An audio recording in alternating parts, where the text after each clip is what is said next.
underneath, they have always succeeded in presenting this united front for the North. Anytime we try that in the South, they bring in their, what are the people referred to as professional gossipers. They bring in people who will always do their best to divide us, because the North understands. Any day the Igbo and the Yoruba put their differences behind them, get their acts together, for goodness sake, Nigeria will be a better place. Everybody knows that very well. So in order not to allow that to happen, they now appoint, or should I say, read our governors into office. They go to Ohanese, they bribe the two people to go to Afani Fere, they identify one or two people to, should I say, to groom to do their dirty jobs for them. And what is that dirty job? You saw it in full view and in full display on the 20th. People that claim they went to school, people that claim they are senior advocates, people that claim they're enlightened, were the ones that introduced the tribal and ethnic dimension into that very successful protest. And you can see where we are today. They are rejoicing in the North, they're having fun in the North. That thing they have always done, once again they have done it, but of course they cannot break us. This time around, we just want to let them understand this. The unity between the Igbos and the Yorubas is deeper than NSAS protest. It is far more fundamental than they can even imagine. Now, is Biafra your only option, or you are willing to work with other so-called oppressed peoples to form a union like it is in the United Arab Emirates? Everything depends on what the people want. I am a Democrat. I am a Republican by genetic disposition. Anything the people want is what they're going to get. My dream and my mission is Biafra. Let's say during a referendum, people decide we want to be, yes, Biafra is good. We can answer Biafra within a union that comprises of Middle Belt, of Ududua and Biafra with a new name. Who am I to say no? I am a Democrat. Whatever the majority decides is what I'm going to do. But as for us, we are pursuing Biafra. And I will also help the Ududua people to pursue the Ududua Republic. I will help the Middle Belt to do the same.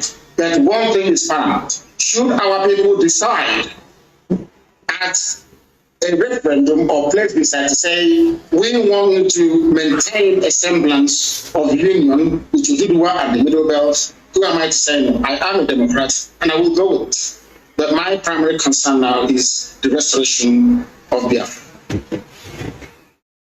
An audio surfaced recently, I think about 2 weeks ago. It was sent to me by a family member, in which your voice, we heard your voice, directing your operatives to hit certain targets in Lagos. What led to this in a state that has really embraced the people of Southeast and Southern extractions? If that was your voice, do you regret the action and are you willing to apologize for it? It is my voice, but what I said was cut and joined together to suit the very message or narrative that our detractors were, should I say, determined to peddle. If you listen to the whole broadcast that I made, you will find out that that very audio that those people, those charlatans put out there in public domain is not exactly what I intended. But I have said this before and allow me to repeat. If by making the pronouncement that I made on that very day that I was misunderstood, or that the true intentions of what I was wishing or willing to convey was somehow misconstrued, then I apologize for it. Because I believe that it is very, very important that we understand this. I wouldn't want to do anything, either knowingly or unknowingly, to inflame passions in the West. I wouldn't wish to do anything that will cause my Yoruba brothers and sisters alike to think, should I say, to become jittery about what our intentions are. You made reference to your operatives. I was addressing Nigerian youths right across Nigeria, not just in Lagos. And given the heat of the moment, People were being massacred. I'm not sure that most of those commentators and apologists for Asarok have had their homes invaded before. When Fela speaks, you can hear the way that Fela speaks all the time about Nigerian army and Nigerian police. Why? Because Fela was a witness when his house was invaded.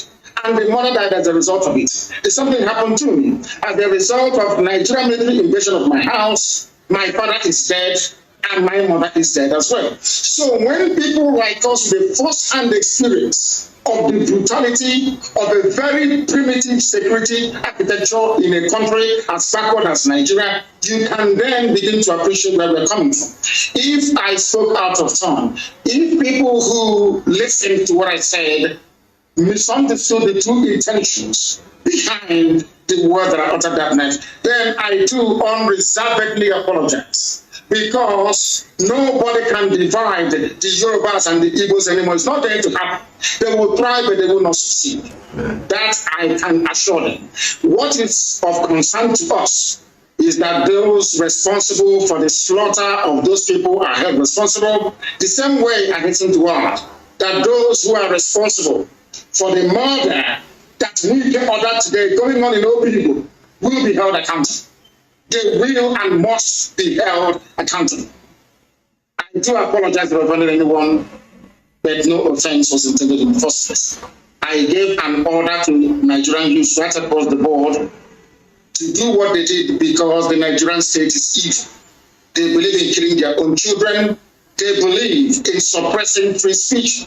They believe in breaking up peaceful assembly with the use of force. That type of nonsense must come to an end. And they must be taught a lesson, and that was exactly what we did.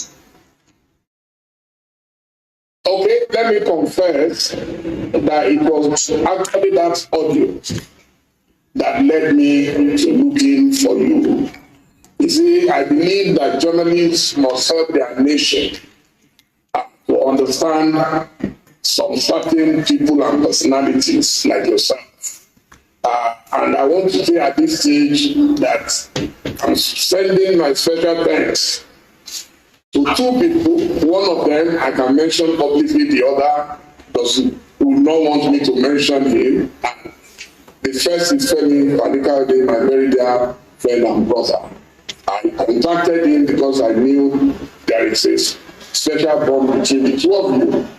And he contacted someone else who contacted you, and I want to say thank you to both of them so they know themselves. What is the relationship between you and Femi that every time I see that he is very brave, he is obeying, he is polished and very erudite.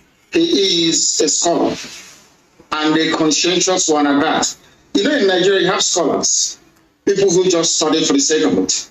People who just read for the sake of it. He practicalizes what he understands to be humanity. And that is why I love him, I respect him, and I call him a brother. He epitomizes what any intellectual should aspire to be. You intellectualize that is very true or very good, and then you must have a human side to yourself. He is de-tribalized, as you well know, and I'm sure that in time to come, he will have a very great role to play, if not in the world, but also in the... If Biafra were to come tomorrow, I will take him. And I'm sure that he will have a lot to contribute in making Biafra a better place for everybody to be in. So I have not only love for him, but also have regard for him.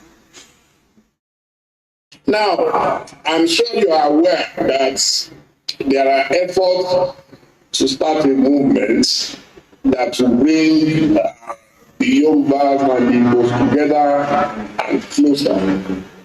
Are you willing to play a major role in that feeling? Yes, we are doing ours on the ground. You saw the protest on the 1st of October right across the world, Yoruba One Voice and IPOB. So we are doing ours. That was why I categorically stated, and without any equivocation, that the bond between the Yorubas and the Igbos can no longer be broken by anybody. They will try, but they will fail. It can't be broken anymore. So I am more than willing and able to serve in whatever capacity that's required of me to make sure that these two great nations pilot the affairs of Black people in Africa going forward. Because without them, Africa is doomed, more or less. Now, I will plead with you to take the next question very softly. Because as a Christian, I believe my faith teaches me to render unto Caesar the things that are Caesar's. So which means I respect constituted authority. My question is about your best friend, our president and commander.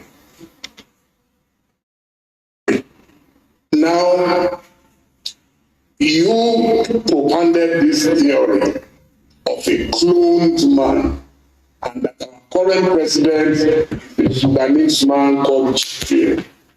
You agree that your information might have been wrong, and you are also willing to apologize to him for that error. Anybody can make a mistake.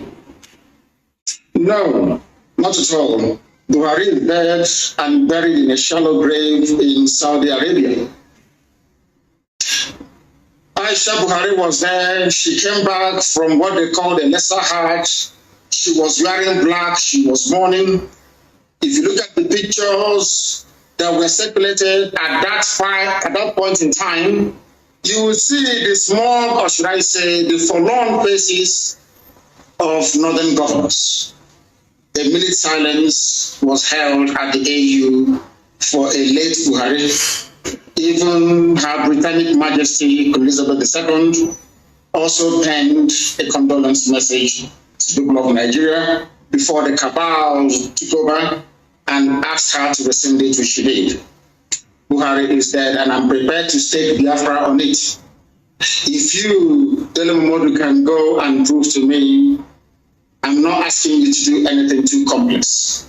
If you can go and ask this man you call Buhari, whoever it is in Asarok, to come outside, don't do very much, address a panel of Nigerian youths, maybe 20 of them, and speak Buhari's mother tongue, which is Fulfulde.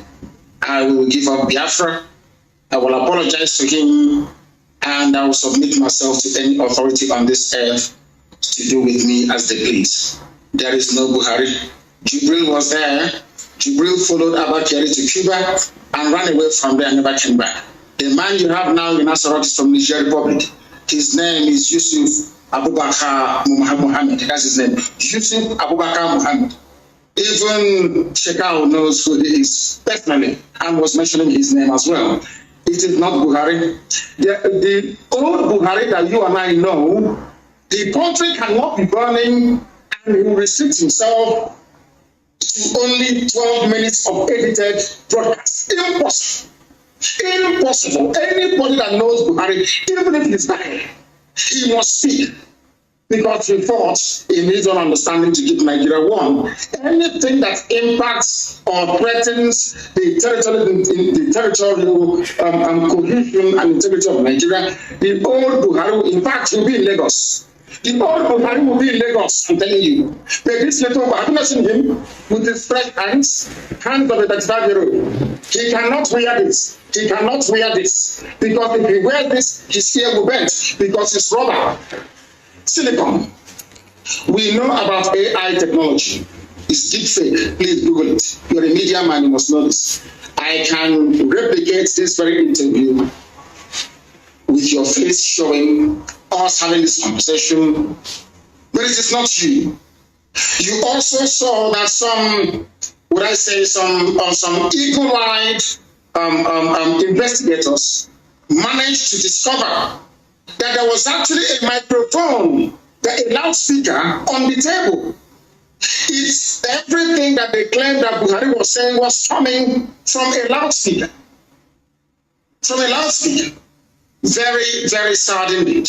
These are the things that the world must understand and come to terms with. That the person you are calling Buhari is not Buhari, and I can stake my life on it. If it comes out tomorrow and takes, or should I say, address any press interview live without Garba to bring this people to talk. If he can come out tomorrow, a panel of journalists will, not journalists, because some of them are corrupt, youths will address it.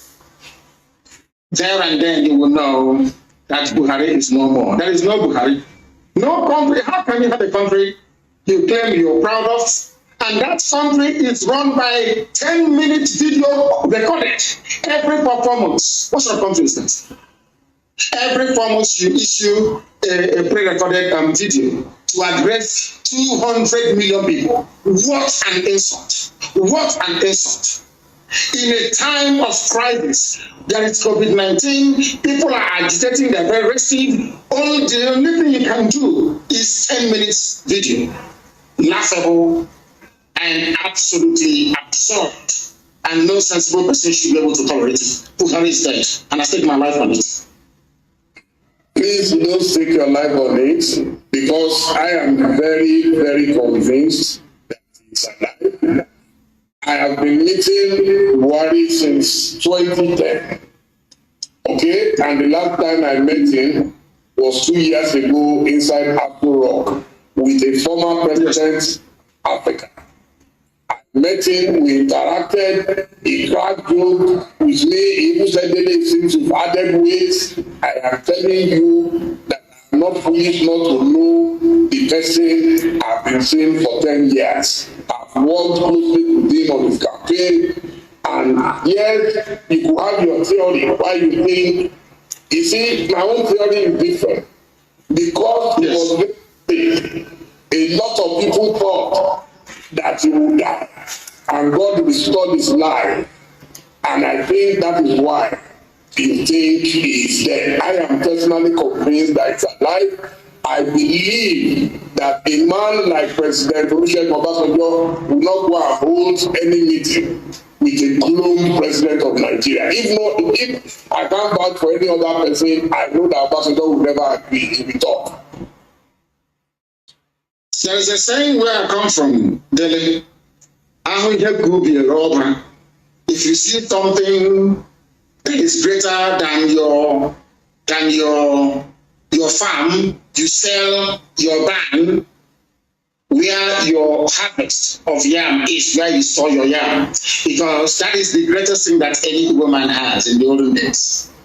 If you see something that is greater than your farm, you sell your barn, and you could be a robber. They do not want to expose that the fact that Buhari is dead, because everybody depends on the oil and gas coming from Biafra land. Without oil and gas, Nigeria will be worse than a banana republic. There will be nothing happening there. Nigeria runs what is called a rentier economy. You sell oil and gas, you import everything you need, including toothpick, including indomie and pasta. So what is called the doctrine of stabilization. If you come out and you announce that Buhari is dead, there will be condominium everywhere. In fact, the US government feels that if they allow a precipitous collapse of Nigeria, it may impact the wider region. That is what the Africa desk and the State Department has been doing for very many years. So if you expose the fact that Buhari is dead, it will cause pandemonium and there will be regional destabilization. And you will have a whole lot more of foreign terrorist groups to contend with. Now you have 7. Many more will come on. They do not want to turn northern Nigeria into another Yemen, Afghanistan, or Syria, or Somalia, for that matter. That is the only reason why they're keeping quiet, and everybody is hoping that he will make it to 2023 so that Aisha can go with the boyfriend and relax, because Buhari is dead.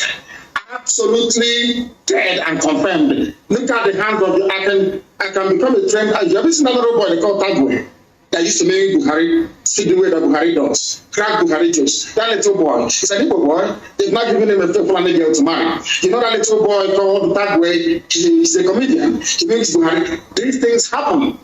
People can mimic Obama. People can mimic whoever they want to mimic. There are expert actors who can do all of these things. But let me make this very clear to you. It's a very simple thing. I'm not asking for a DNA test anymore.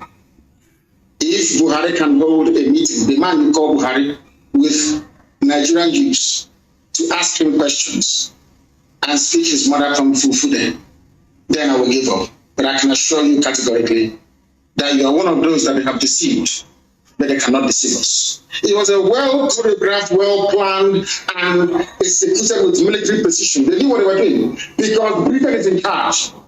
Britain is in charge. The same way they took charge of the NSAS protests. You were there, you were watching. When British High Commissioner went to Lagos, he did not see the Lagos State Governor, but saw Tinubu. Not up to 48 hours, the army came and started shooting. And now, as they say, the rest is history. The people controlling you are those that created you. The people that made you a Nigerian are those now in charge of your lives. You are not in charge of Nigeria, and are the ones running the show. And maybe next week, you get another 10 minutes video recorded. The old Buhari couldn't have done that. As for Basanjo, how many times did you allow them to broadcast a recorded speech in a time of national crisis? How many times have I told you no? Jonathan is something. Only this thing that they put up there. Now I will ask you to put on your face mask. Put it on. Put on your face mask. Let us see. Do you have one with you? Yeah. Ask them to bring it for you. Put it on. Your ear will not bend. Your ear can never bend. It's impossible because you're a human being. You have cartilage in your ear. But if this ear is made of silicone, as the one that Aisha's boyfriend is wearing, once you put on mask, your ear will bend. Simple. And that is why we have common sense and brain. Keep asking yourself. They took a picture with Jonathan, with everybody, with the Jamie Spadro. None of them had their ears bent. Only Buhari's ears were bent. Others were wearing the same mask, but only Buhari's ear was bent, meaning that it's made out of rubber, silicone. The person that's not Buhari can buy it. Please go ahead. Okay, so do you have a map of Biafra where will it start from and where will it end? First of all, do you know that if I ask you now, Dele, how many states do you have Igbo people in Nigeria? How many states will it tell me? This is a simple question. I will say everywhere. No, I mean where they are indigenous. Where they come from. There could be Igbo people in Lagos, they're not from Lagos. They're Igbo people. If I ask you right now, how many states in Nigeria do you think that Igbo people are indigenous to? How many would you say? 5 Southeast states? After all, that is the Igbo territory. Is that what you will say? Yes. I have a surprise for you. It is 13. Igbo people are indigenous to 13 states of Nigeria. 13. As I told you, those who created Nigeria are in charge of Nigeria. And in order to weaken, to diminish, to render irrelevant every aspiration of an Igbo man, Britain decided to advise the Janjaweed Caliphate to keep redrawing the map until we now have only 5 states. Igbo people are in 13 states. And now let me answer your question. The map of Biafra starts from wherever women tie to Bisra and ends where they stop tying to Bisra. In other words, Biafra land starts from Kogi in the north, in Igala land, Idoma, Igede, all the way to Kolomikodo, the two land, and going down to Bakassi, after Cross River State, and to Bonny and to Bobo in the south. All these are Biafran territories because if you go there, all they need that to 13 states. I want the 13 states. You want me to name for you the 13 states that make up? Yes, please. Kogi, the Ajami people in Kogi, I'm sure the answer is yes. Yes. Indigenous. Are there Igbo people in those states? Yes.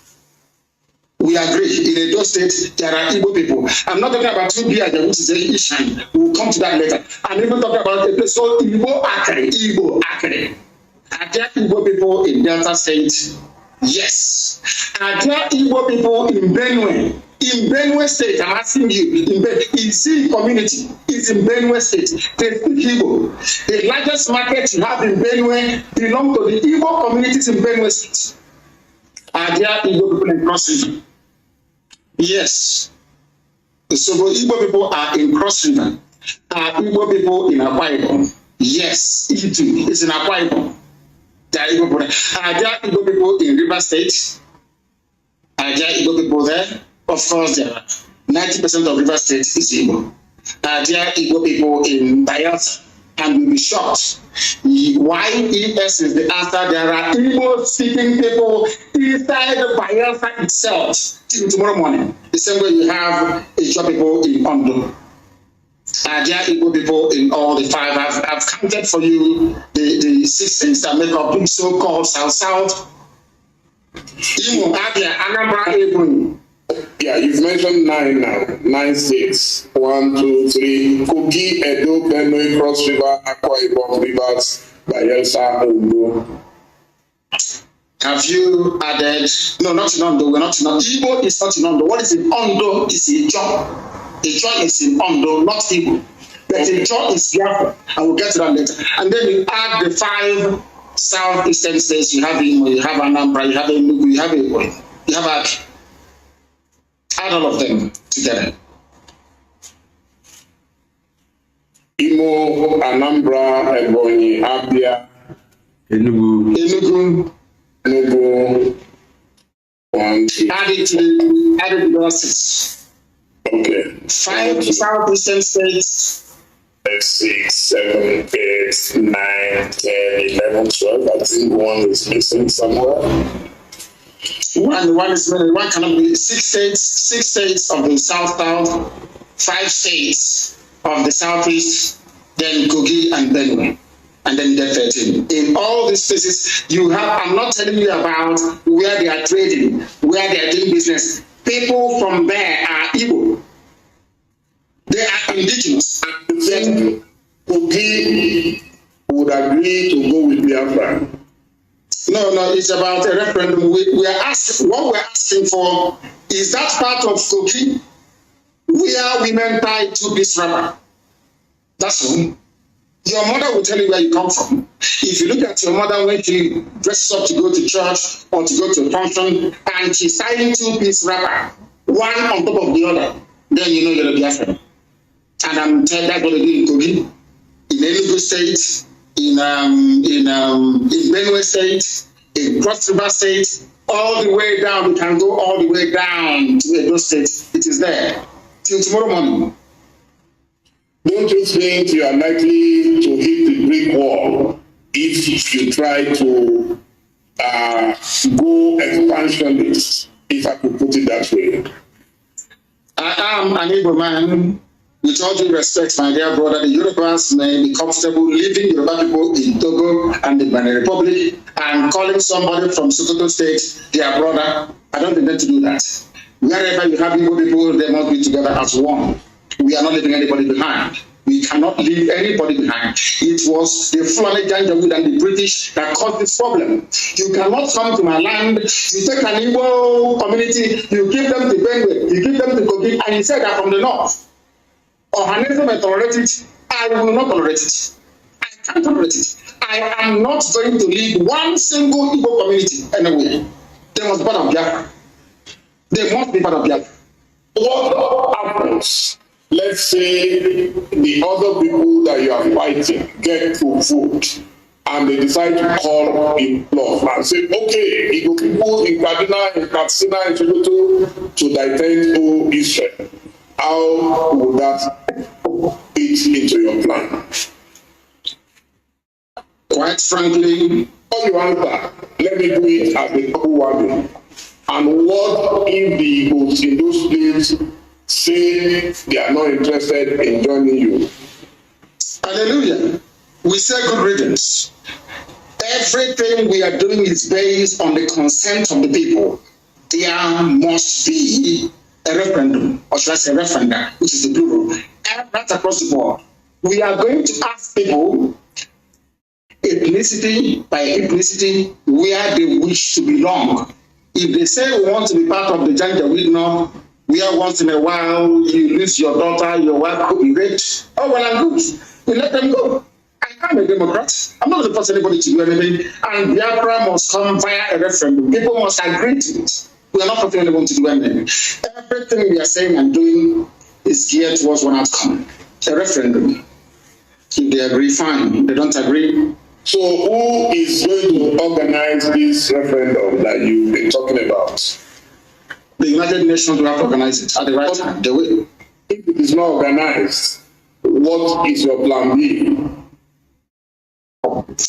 We continue with civil unrest and civil disobedience, boycott of elections.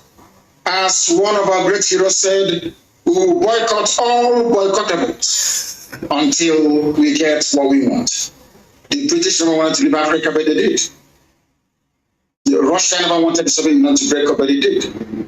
Serbia never wanted Yugoslavia to break up, but it did. Sudan never wanted South Sudan. They never wanted South Sudan to be free. They are free today. Ethiopia never wanted, Eritrea to be free, but today Eritrea is free. So that tells you all you need to know. It is not in their hands, because you know what? Power belongs to the people. Anything we want is what we're going to get. Once again, I want to ask this.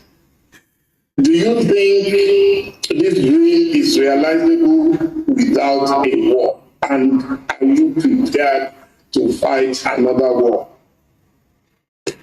This dream can be realized without a war.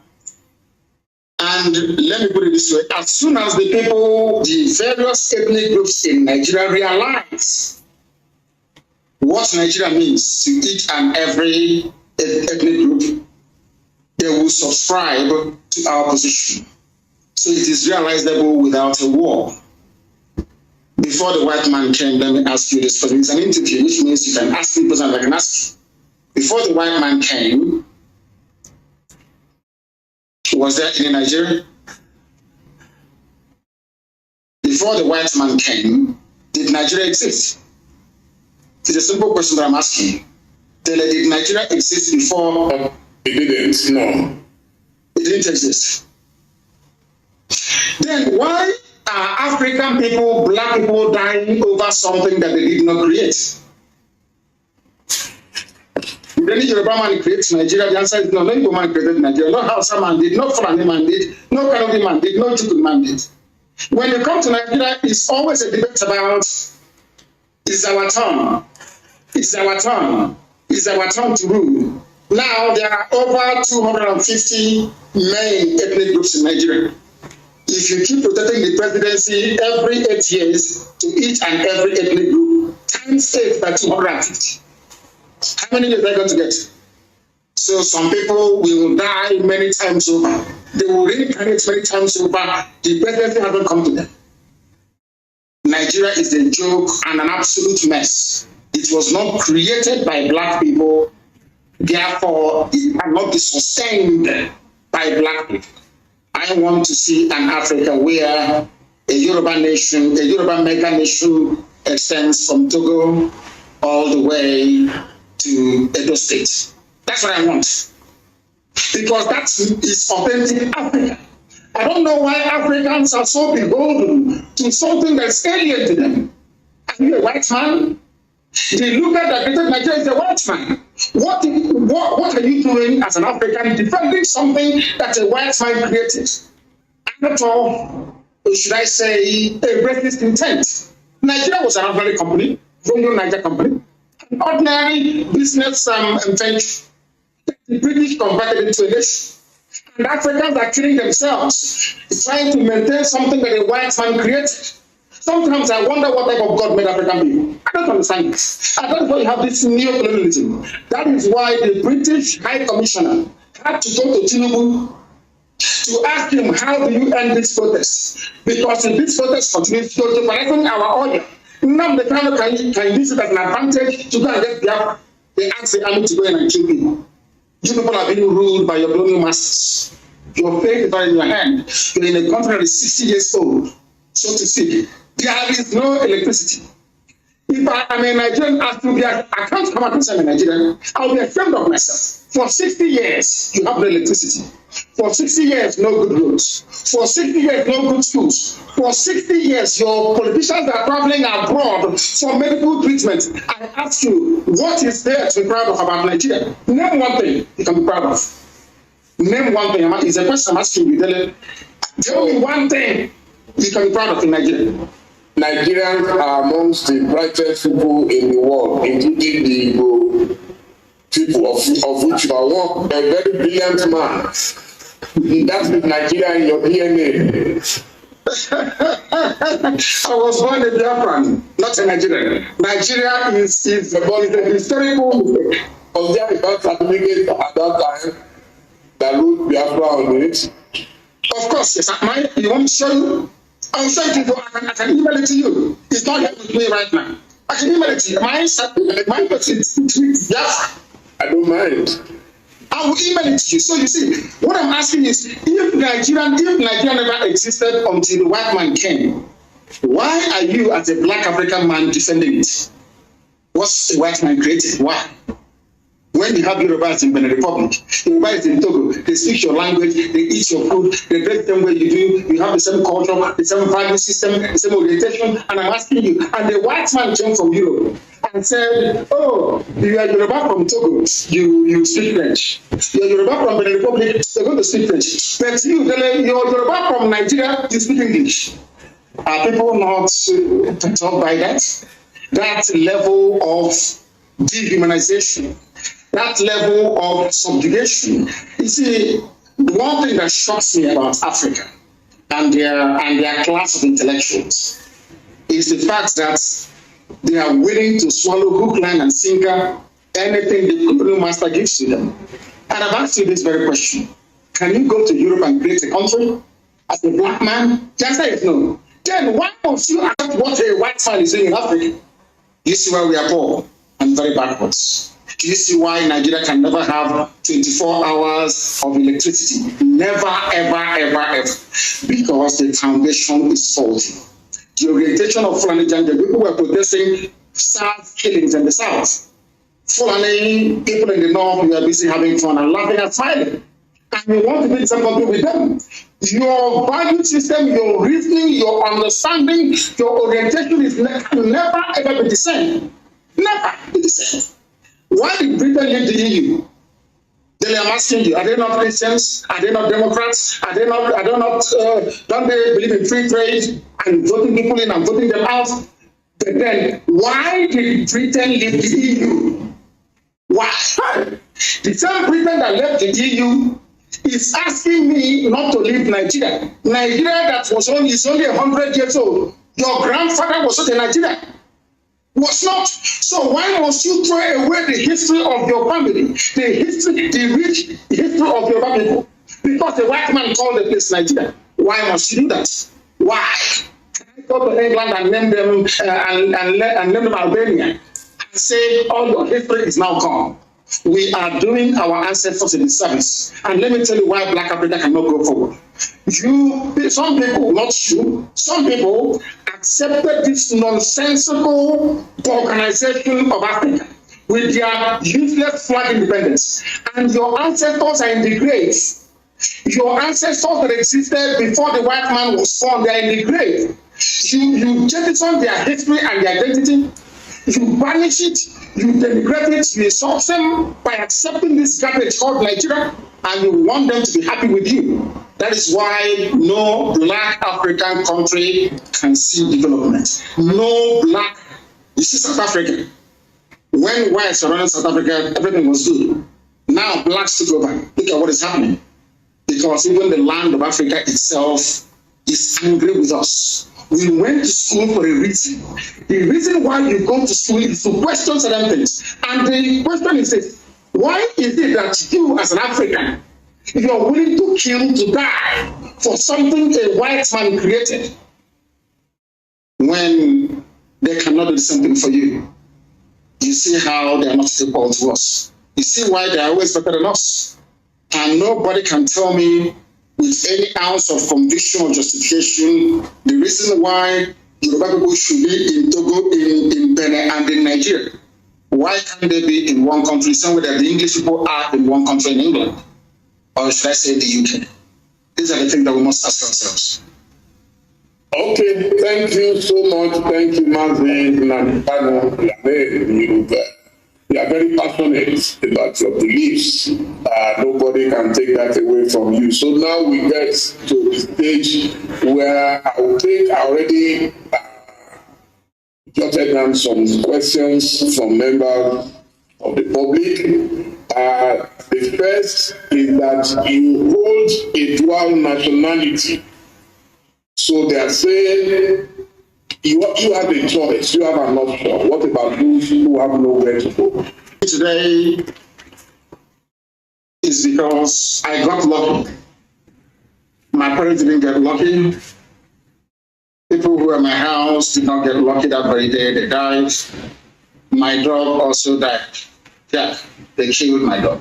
Now, listen very carefully. People don't understand. You see, there is a level of flippancy in Africa, and should I say, we don't interrogate any concept or phenomenon with a great degree of sincerity. Why do I have a Nigerian passport? Chief Obafemi Awolowo held on to a British travel document. Did that stop Awolowo from fighting for Nigeria to be independent? I'm asking you a simple question. Did that stop him? Awolowo went to Glasgow to study. Documents. Exactly. He traveled abroad. Awolowo traveled abroad to study. He read economics in Scotland. And he came back.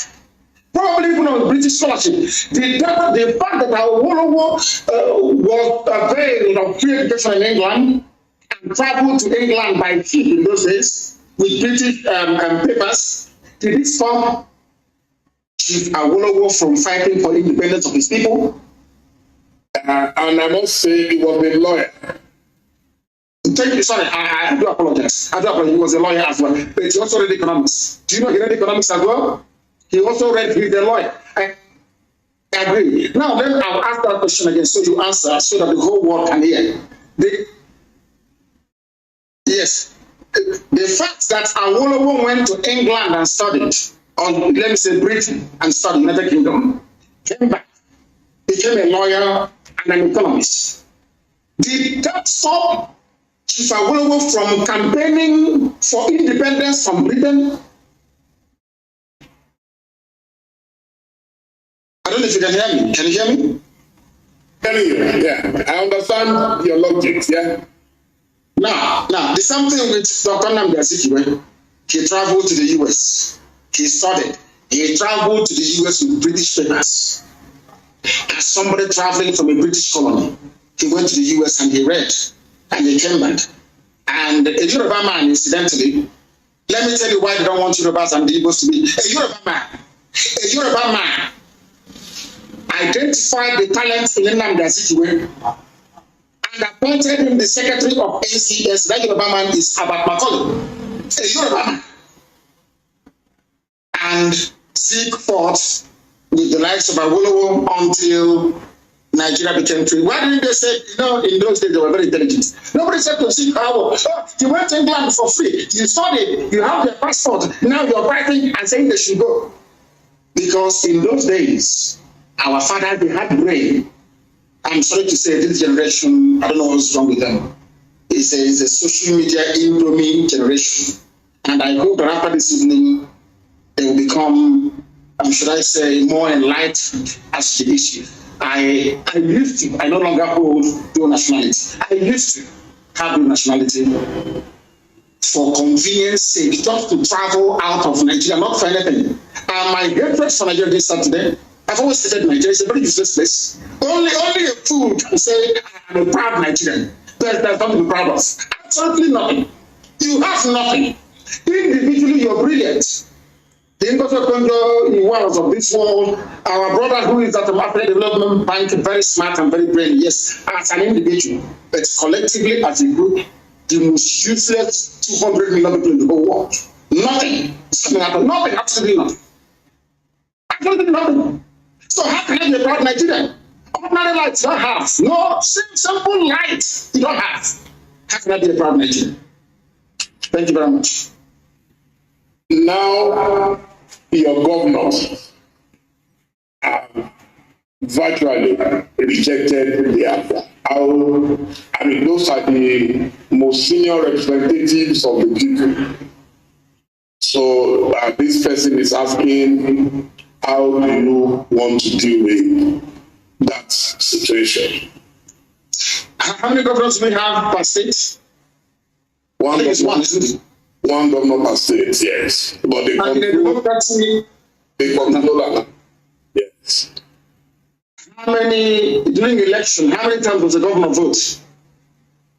Once. Okay. So the people will decide, not the governor. We are not Fulani Janjaweed. We don't have feudal lords in our land. We are Democrats or Republicans. You have only one vote. Only one vote. One governor, one vote. People may dissent to entitled to their opinion. One governor, one vote during the plebiscite or referendum. And there is nothing they can do about it. The majority says they want Biafra. So the views of the governor, of course, may be taken into consideration, but it doesn't count because they are in the minority. We are not family people. Someone has asked, how are you funded? We are the largest movement on the face of this very planet Earth. Ipob, indigenous people of Biafra all over the world. And our people are very, very generous. They fund us. No politician, no millionaire, no billionaire, nobody. Ordinary people in diaspora and people at home. They fund this well-oiled machine all over the world. That is why we are from them. We owe it to them. We don't have any godfathers. That is why I speak the way I do. If there's anybody who can say they are funding us, come out and say it. Nobody does. Ordinary people do. Because everybody wants freedom. Someone is asking, if you say you are asking for a referendum, how come you sometimes apply force, the use of force and coercion? That is the only thing the Fulani Janjaweed would understand. Nigeria is a rogue creation. Nigeria is where vandals and bandits abound in political office. Nigeria is not a civilized society and can never ever be. It's not the way they are behaving. You give rights to a governor to give to people, the governor will steal it and keep it. Palliative that you do not buy. The only language they understand is by breaking into those warehouses and taking what belongs to you. The criminals and the hoodlums here are the governors, not the people who are hungry. I don't know why in Africa we always want to turn the narrative upside down. So you're telling me that Fulani can come to my place and rape my mother, abduct my sister, and I'll be clapping and be praying and doing hallelujah and doing prayer and fasting. Nnamdi Kanu is not like that. We hunt them down, we pursue them, we catch them, and we deal with them. As simple as that. People can tolerate that type of rubbish. No, sir, we can't do it. Never ever. Never. You said you are a Democrat. Yes. Does democracy allow the use of brute force? Is Nigeria a democracy? But they were elected people that their constitution says should not be shot. People praying and singing national anthem, we are shot. A constitutionally granted right. The state of Nigeria violated it. They are the ones that brought violence, not us. As they say, those of them that make peaceful revolution impossible, they make violent revolution impossible. They make it possible, rather. Those are the words of John F. Kennedy, not mine. An American Democrat too. And people talk about democracy all the time. The modern Britain you have today was forged in the revolution, led by Oliver Cromwell, that toppled the monarchy of King Charles I. Today, England is doing very well. France talks about democracy. But their democracy was forged in the heat of a revolution that toppled the reign, I think, of King Louis XIV or XV, I don't know, and Marie Antoinette. America, they hold you to account today if you're not democratic. America was forged in the battle of a revolution fought and led by George Washington. I don't know if we did all these things at all or not. I think Nigeria should employ me to write a curriculum for them so they can train sensible, reasonable people. People graduate from schools in Nigeria, they come out far more foolish than they actually went to school. Someone has asked, are you not afraid for your life? And what happened? I am dead already. And at what happens if anything happens to you now? Do you have protection plans? I am dead already. I was swallowing some water to apologize. I am dead already. The only thing that can bring me back to life is Biafra. This life is meaningless without freedom, not just freedom. As I said before, I traveled to England to study for a reason and for a purpose. You cannot tell me that in England they have gas piped all the way from the Scottish gas fields. There is 24 hours a day electricity. There is gas. If you're homeless or if you're unemployed, the government can give you what is called housing benefit. You can pay your rent and live in a decent home. They also give you money to feed as well. If I cannot do those things for my people, then my life is meaningless. So as I am right now, I'm already dead. I'm only waiting for Biafra to revive me and to resuscitate me. And I feel and I do pray that most other Africans should feel the way that I do. Because Africa is a failure because we fail to address the core and the key issues affecting our lives. We intend to change that. And by the grace of God Almighty in heaven, we shall be successful. My life doesn't matter anymore. What matters is Biafra. Everything else is irrelevant. And the zoo government, they know it. Everything is irrelevant. The only thing that matters to me, God is my witness, is Biafra, not anymore. I don't have a car. I have nothing. The only promise I said to God is, give me Biafra, that's all. I don't want anything else. What am I doing with money? What am I doing with cars? I don't need them. But Biafra I do need. Now, someone says, if you disagree so vehemently with the English people for what you believe they've done in Nigeria, how come you protect their protection? They are not protecting me. I'm sure if they have a chance to kill me, they will kill me. They're not protecting me. The only people that ever protected me was Israel. Nobody else has ever protected me. Only Israel did. So if they have a chance to kill me, they'll kill me. What protection is the person talking about? I said it before. Chief Obafemi Awolowo went to UK to study. Chief Obafemi Awolowo, because there's one good thing about the UK. If you study there, your eyes will open. You see how vocal and vociferous the protest in London was. Because we understand their game, we know the way they play it, and we feel sorry for our people that they cannot see what you have seen. But one day, who knows, their eyes may open. But as I keep saying, anything we do to ensure that freedom comes, not just to Biafra to do well, but to everybody, every ethnic group, I am off. So could you tell me a bit about your project, the Radio Biafra? Radio Biafra of the Radio Freedom under Rapture. So I know a bit about pirate radios. So that's why I'm happy. It's not a pirate radio. It's not pirate. Radio Biafra is registered in England. It's not a pirate radio. It is actually registered. It's not a pirate radio. That was the argument they were making before. And when they asked the UK to shut down Radio Biafra, UK told them we can't. It's a legitimate business. You know, it's a legitimate concern in the UK, so we can't shut it down. So it's not pirate. And we build our own transmitters. I don't know if you know that. The FM that you listen to in Lagos, if you're in Lagos right now, if you hear my voice tomorrow morning or the voice of any of the presenters tonight, we build ourselves.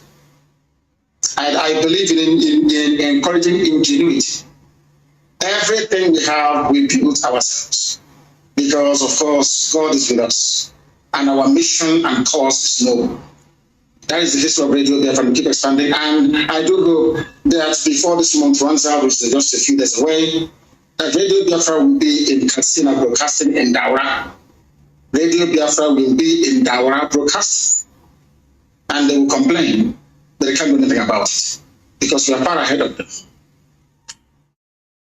What are you doing in Daura when you said Buhari is not there? So what will you be doing? No, they challenge us. Their MDC challenged us. They said they're going to buy equipment worth 700 million to disrupt what we are doing. So in response, I said I will put a radio inside Daura and I'm going to do it. I will. There will be action in Daura very soon. It cannot be jammed. Who can jam it? Who is the person that jam it? This is technology from Biafra and you cannot do anything about it. That's why the Kaduna line is running out together to stop Biafra, because they know that once Biafra comes, maybe an African country cannot put a man on the moon. They don't want it because they know what we can do. And I'm saying it out in the open. They should try all they can to stop us. They cannot stop us. Eventually we're going to win. Because this is God's project, not man's project. It's God that said Biafra must come. Not man. On this note, I must say a big thank you to you for a very, very exciting session. And I am definitely educated about you. I may disagree with you on a number of things, but a lot of people didn't want this interview to take place. I told them. I made censorship.